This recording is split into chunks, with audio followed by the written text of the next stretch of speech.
Hello sa inyo mga kasari, welcome back to my YouTube channel.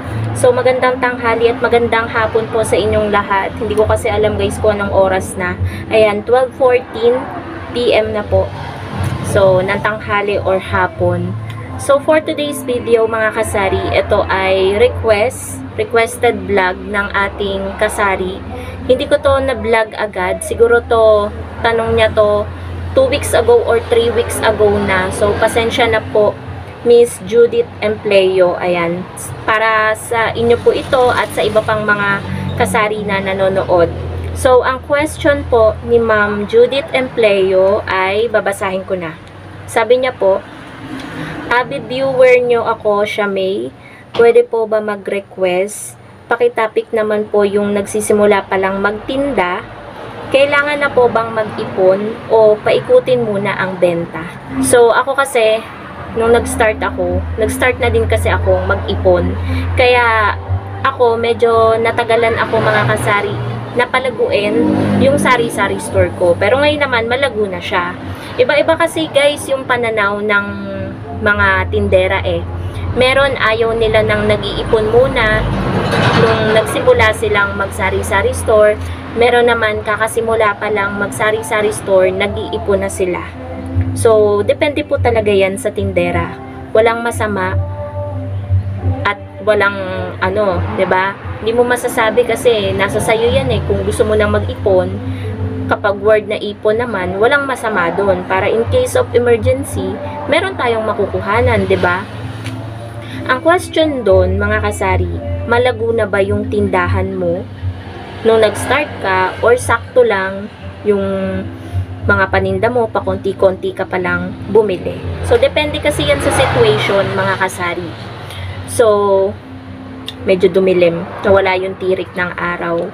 So, natural light lang yung gamit natin, mga kasari. Kukuha na lang ako ng emergency light para in case na dumilim pa, makita nyo ko. Pero ito, medyo okay na yan kasi ayan, bumalik na yung ating haring araw.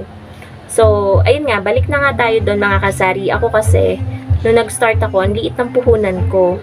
Tapos, nag-iipon na ako noon agad.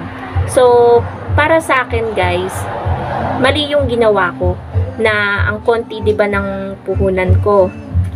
Tapos nag-ipon agad ako. Medyo matagal kong napalago yung sari-sari store ko. Kaya ang pinakamagandang gawin, kung maliit lang yung puhunan mo sa sari-sari store, lalo po sa inyo Miss Judith Empleo, sana makatulong to kahit medyo late na yung pag-answer ko ng question nyo. So sana hindi tayo makapiright dahil yung kapitbahay po natin ay kanina pa nagpapatugtog, pero itong vlog natin hindi na natin to pwedeng ipag-antay. Matagal na ang inantay ni Ma'am Judith Empleo. So ayun nga, depende yun mga kasari sa puhunan. Kasi ako maling-mali yung ginawa ko, nag-ipon ako, eh yung puhunan ko talagang limited lang. Ang konti lang ng puhunan ko, 4,200, yun lang yung napamili ko. Pero kung ang sari-sari store nyo, nagsimula kayo sa puhunan na 100k, halos madami na, kumpleto na yung inyong mga paninda, merong fast-moving items, andyan dyan yung mga basic needs, nandyan na din yung mga slow-moving items. Pwedeng-pwede po kayong mag-ipon kapag gano'n na po yung sari-sari store nyo. Pero kapag nagsimula lang po kayo sa maliit na puhunan, wag na po muna kayong mag-ipon. Siguro mga at least 6 months or 1 year. Kapag nakikita nyong kumpleto na yung paninda nyo, hindi na naaapektuhan, lapis-lapis na yung benta nyo, lagi kayong may pera na natitira sa lahat ng deliveries na dumadating, lahat ng pamimili nyo may natitira, doon na po kayo mag-ipon. Mararamdaman nyo naman po yan mga kasari kapag magaan na sa pera, yung hindi na kayo na-short, doon po tayo mag-ipon. Pero, gaya nga ng sinabi ko, kapag maliit yung puhunan nyo, nung nag-start kayo, lalo na minsan, 'di ba, galing sa utang, wala namang masama yung puhunan natin. So, wag naman po talaga tayo nang mag-ipon muna, lalo kung galing sa utang po, 'di ba? Kasi magbabayad pa, doon mo din kukuhanin. Kaya mahirap mag-ipon, hindi agad natin mapapalago yung ating sari-sari store. So, medyo pabor naman ako mga kasari sa wag munang mag-ipon. Siguro, depende sa situation at sa dami ng mga paninda. Ganun po. So, ayun, Miss Judith Empleo, sana nasagot ko yung iyong katanungan. And, kung meron pa siguro kung idadagdag dito sa kapag kasi nagsisimula kang magtinda, talagang magpo-focus ka muna kung paano mo mapapalago yung sari-sari store mo. Isa din kasi na makakapagpabagal sa paglago ng sari-sari store mo is yun nga nababawasan yung, 'di ba? Yung kahit nakita yun, pwede mo pang magamit yung kita para mas mapalago mo pa yung sari-sari store mo. Pero kapag kinuha mo yung kita mo at nag-ipon ka, medyo mabagal yung, alam nyo na, yung pag-grow ng business nyo, ng sari-sari store nyo. Kasi kapag, for example, ito, ihahalin tulad ko yung sa GCash ko. Nung nag-start ako, 500 pesos, sa load na lang muna. Yun muna, hindi pa ako pwedeng mag-cash in, cash out. Hanggang sa lumago ng lumago, hindi ko ginagamit si pera hanggang sa lumago na lumago, umabot ng 30 plus, ganyan. Pero, ngayon guys, maliit na kasi, ayun nga, nagamit natin sa mga bagay na may saysay naman. Gaya nung pagpapakabit natin ng sariling kuryente sa GCash natin yan kinuha. And ngayon, tapos na. So, mapapalaki na ulit natin yung laman ng GCash. So, yun nga guys, kapag pumasok kasi tayo sa isang business, yan, gaya niyan, nagdagdag kami ng frozen.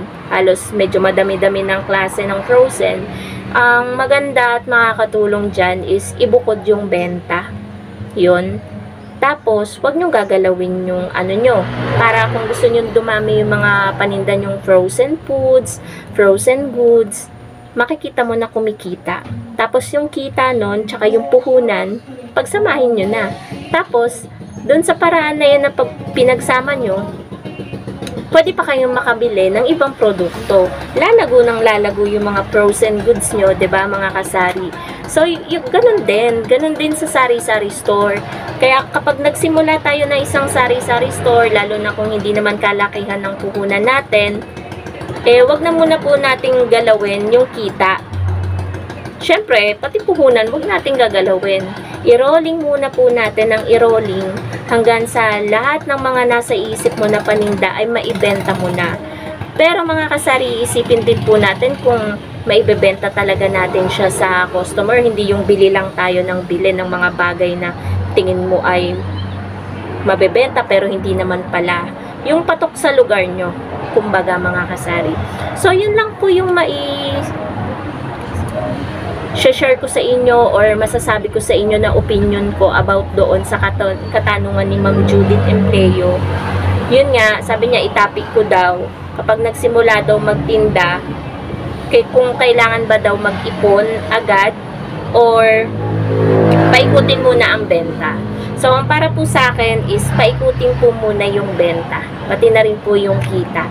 At sa ganon, makikita nyo po na unti-unting lumalago po ang inyong sari-sari store sa mabilis na paraan. Kasi mga kasari, kapag yun nga, gaya na sinabi ko kanina, kapag ginalaw nyo, is mapapabagal nun yung pag-grow or paglago ng inyong sari-sari store. So, yun lang naman mga kasari. Maraming salamat po sa inyo, Miss Judith Empleo, sa inyong katanungan at nagkaroon ako ng isang content ngayong araw na to. Thank you so much for watching mga kasari, sa inyong lahat, sa walang sawang pagsuporta. Ayan, happy selling po sa inyong lahat, sa lahat ng may mga tindahan dyan. And magandang hapon po. At sana madaming dumating na sales ngayong araw sa ating tindahan kasi ngayon ay araw ng Sabado. So, yun lamang po mga kasari. Bye!